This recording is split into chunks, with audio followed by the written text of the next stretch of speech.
À la une de l'actualité, la reprise de l'épidémie de coronavirus se poursuit. En France, un conseil de défense sanitaire va se tenir ce lundi.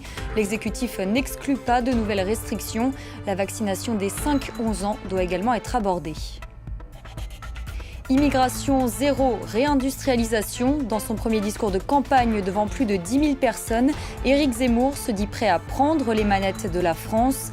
Un meeting émaillé par des violences. Des militants antiracistes infiltrés ont notamment été agressés.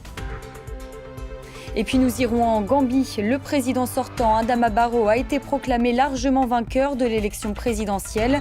Un scrutin qui a énormément mobilisé, 89% de participation. Mais l'opposition conteste les résultats.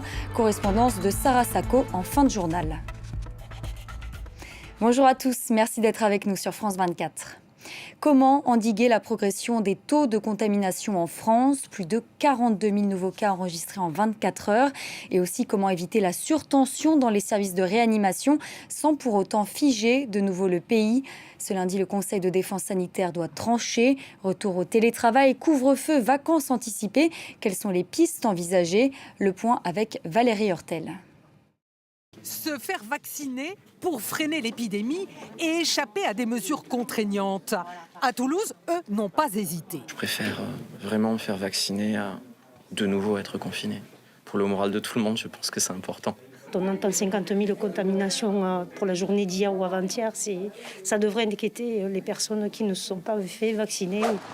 Conseil de défense sanitaire demain à l'Élysée. Faut-il s'attendre à un nouveau tour de vis ? A priori, pas de reconfinement, ni de retour du couvre-feu, mais des pistes seront débattues pour freiner l'épidémie. Parmi elles, une forte incitation au télétravail, une mesure réclamée par les médecins. Ça peut avoir un impact non seulement sur les contaminations qui ont lieu lors du travail, mais aussi lors de la restauration et dans les transports en commun. Y aura-t-il de nouvelles jauges ? À 3 semaines de Noël, les centres commerciaux et les restaurants s'inquiètent. À Bordeaux, les restaurateurs sont pessimistes. Pour le nouvel an, c'est mal parti. J'ai déjà prévenu mon personnel en disant qu'à mon avis, le 31, on ne le fera pas. On a beaucoup d'annulations, notamment les touristes, mais aussi les écoles qui annulent un par un. Faut-il s'attendre à un retour généralisé du masque en extérieur? Certaines villes l'ont déjà anticipé. Masque obligatoire dans les rues les plus fréquentées et sur les marchés, comme ici à Strasbourg. Bonne ou mauvaise idée, les avis sont partagés. C'est un peu dur à encaisser parce qu'on s'est quand même fait vacciner 1 fois, 2 fois. Là, il va falloir faire un rappel. Ça ne me dérangerait pas de mettre le masque un peu partout si c'est pour protéger autrui. Et à l'école, l'idée d'anticiper les vacances de Noël n'est pas écartée, nous dit-on au ministère.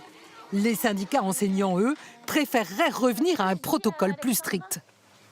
Pour le moment, nous souhaitons fermer la classe dès le premier cas de Covid pour éviter la contamination dans les classes. Trouver des mesures efficaces sans trop contraindre ceux qui ont accepté de se faire vacciner. Pour le gouvernement, c'est un travail d'équilibriste. On reste en France avec les premiers grands meetings politiques de la campagne présidentielle. D'un côté, Jean-Luc Mélenchon de la France insoumise. La France, ce n'est pas l'extrême droite, a-t-il lancé devant ses partisans. Tacle direct à Éric Zemmour, qui lui a rassemblé 13 000 personnes au parc des expositions de Villepinte et annoncé la création de son parti Reconquête. Un meeting émaillé par des incidents. Des militants antiracistes ont été agressés après avoir tenté de perturber l'événement. Des journalistes ont également été exfiltrés. Le politologue Erwan Lecoeur revient sur ce premier meeting du candidat Zemmour. Dans une certaine mesure, l'exercice est réussi puisque Éric Zemmour était attendu au tournant dans sa capacité à s'adresser à un large public, à endosser le rôle d'un candidat en meeting et plus seulement d'un polémiste journaliste qui parle sur des plateaux télé. De ce point de vue, tout à fait formel, c'est plutôt réussi. Il y a aussi la réussite du fait d'avoir réussi à mettre presque 10 000 personnes dans une grande salle, qui est de nos jours un petit peu devenu un peu rare. Et donc là aussi, il y a une réussite de la mobilisation. Sur d'autres points, on peut vraiment se poser plusieurs questions. D'abord parce que Éric Zemmour continue à creuser le sillon dans lequel il a commencé la campagne, qui est un sillon relativement étroit. Je ne vous cache pas que, travaillant depuis plus de 20 ans sur l'extrême droite française, j'ai vraiment eu l'impression de revenir à des meetings des années 80 avec un certain Jean-Marie Le Pen. Et j'irai même plus loin dans l'historique, puisque Éric Zemmour, dans son programme, dans ses propositions, dans ses accents, sa façon de s'adresser à ce peuple qui est un petit peuple autour de lui, rappelle beaucoup le poujadisme des années 50 et 60 en France. Donc il y a une tradition dans laquelle il s'inscrit. Cette tradition n'est pas une tradition qui lui permettrait aujourd'hui d'être ni au second tour éventuellement, et surtout pas évidemment de gagner ensuite. Donc c'est réussi pour son peuple à lui, pour ses partisans, pour les gens à qui il voulait s'adresser, pour se positionner à droite entre Marine Le Pen et Valérie Pécresse, deux femmes. Mais par contre, pour élargir son audience, ce n'est pas encore dit que ce soit réussi. Arrêtons ce naufrage de civilisation. Voici l'injonction lancée par le pape François depuis le camp de migrants de Lesbos, cette île grecque emblématique de la crise migratoire. Le souverain pontife a longuement rencontré des demandeurs d'asile. Il déplore que la Méditerranée soit devenue un miroir de la mort. Retour sur les moments forts de cette journée avec Inès Olagaray. Serrer des mains, enlacer des enfants. Écoutez le récit de chacun. Sur l'île grecque de Lesbos, le pape François a voulu accorder un peu d'attention aux migrants du camp de Mavrovouni qui se sont pressés pour venir à sa rencontre. Je suis ici pour voir vos visages et vous regarder droit dans les yeux. Des yeux emplis de peur et d'attente, des yeux qui ont vu la violence et la pauvreté. Il y a 5 ans, le pape s'était déjà rendu sur cette île, devenue un symbole de la crise migratoire. Depuis sa dernière visite, le sort des migrants ne s'est guère amélioré. La Méditerranée, qui a uni pendant des millénaires des peuples différents et des terres éloignées, est en train de devenir un cimetière froid sans pierre tombale. Frères et sœurs, je vous en prie, arrêtons ce naufrage de civilisation. Construit en urgence après l'incendie du camp de Moria, le camp de Mavrovouni abrite encore près de 2200 demandeurs d'asile. Dans une lettre adressée au pape, une quarantaine d'ONG ont dénoncé les refoulements présumés de migrants vers la Turquie, mais aussi la mise en place de camps entourés de fils barbelés et aux accès contrôlés par des portails à rayons X. C'est déjà le cas sur les îles voisines de Samos, Léros et Kos, et de telles structures devraient être installées sur Lesbos l'année prochaine. Nous espérons qu'avec la visite du pape, quelque chose va changer. Nous ne sommes pas des prisonniers, nous voulons juste une vie meilleure. Parmi ces migrants, certains espèrent repartir avec le pape. En 2016, il avait créé la surprise en emmenant 12 Syriens avec lui, à Rome. Autre grand titre de l'actualité, l'élection présidentielle en Gambie. Le président sortant Adama Barrow a été déclaré ce dimanche très largement vainqueur avec plus de 53% des voix. Il s'est exprimé peu après l'annonce des résultats. On l'écoute.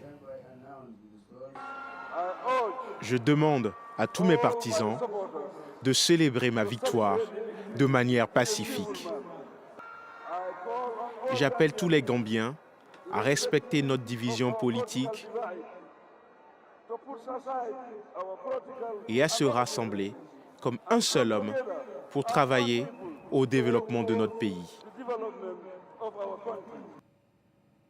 Un appel au rassemblement alors que cette victoire a été immédiatement contestée par ses adversaires. Ils disent avoir constaté un certain nombre de problèmes lors des opérations de comptage. Notre envoyée spéciale Sarah Sako se trouve à Banjul. Elle nous résume la situation sur place. Adama Barrow l'emporte haut la main avec 53% des suffrages. Vient ensuite l'opposant historique, qui était d'ailleurs l'ancien allié et mentor d'Adama Barrow, Ousseynou Darboe, lui enregistre 27% des suffrages. Le troisième homme de cette présidentielle s'appelle Mama Kandeh. C'est lui qui avait reçu le soutien de l'ancien dictateur aujourd'hui en exil Yahya Jammeh et il obtient 12% des voix. Ensuite, Khalifa Salah, un député, obtient 3% des voix. Essa Fall, un candidat indépendant, 2%. Et enfin, Ibrahima Jammeh, moins de 1%. Alors la participation à ce scrutin est impressionnante, 89%. Les réactions n'ont pas tardé du côté de l'opposition qui a d'ores et déjà rejeté les résultats. En réalité, elle n'a pas attendu la proclamation des résultats finaux, puisque dès cet après-midi, Ousseynou Darboe, le numéro 2, donc celui qui suit Adama Barrow, ainsi que Mama Kandé et Safal, 2 autres candidats, se sont fendus d'un communiqué. Ils dénoncent des anomalies lors du vote et rejettent de ce fait les résultats. Ils disent qu'ils réfléchiront à la suite à donner donc à ce problème. Je cite leur communiqué. Restez sur France 24, l'information continue.